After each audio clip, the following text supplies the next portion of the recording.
Hey guys, welcome to my channel. So today I'm going to tell you how to make the easiest starter you've ever made in your life. I've tried 3 or 4 different techniques and this is by far the easiest. I just fed this morning and look how vigorous it is. It's already bubbling up and it's alive. It smells good and I can hear it popping. So I have a ton of bread cookbooks and I have read every single one of these books. They're all incredible for learning how to bake bread, especially sourdough bread. But I'm gonna tell you which 2 are my absolute favorite and which one is my favorite for making the sourdough starter. These 2 books are my favorite. Flour, Water, Salt, and Yeast, and then Tartine Bread.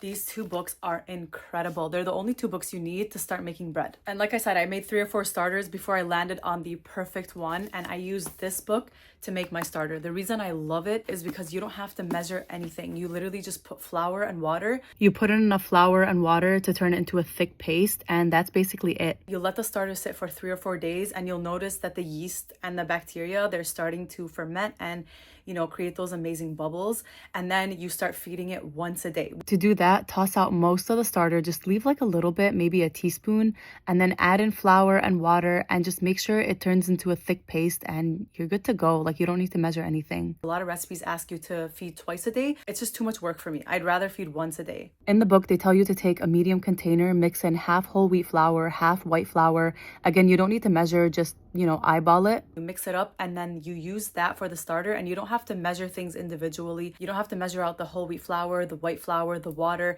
The only thing that I would recommend though is taking the temperature of the water to make sure that it's warm enough so that yeast can do what it's supposed to do. So this has been my favorite for the starter. But for the recipes, this book, they don't really hold your hand. Like, they're not very specific with their recipes.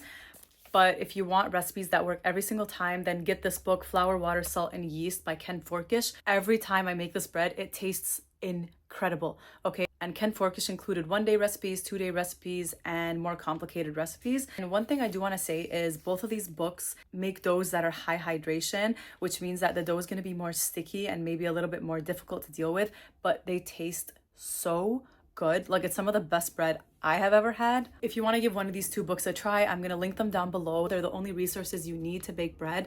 But what I would recommend is you get this book for the starter and start the starter using this book, and then go ahead and make recipes out of this. But definitely read it first, because there's just a ton of things that can go wrong while you're baking bread that you want to make sure you at least read it one time through so that you understand the science behind making bread and like what things you need to watch out for. So start your starter with this and then read this for like step-by-step instructions on how to make bread. And obviously what you can also do is compare the 2, read both, compare the 2 in terms of recipes, technique, and see which one you like better. Obviously try both.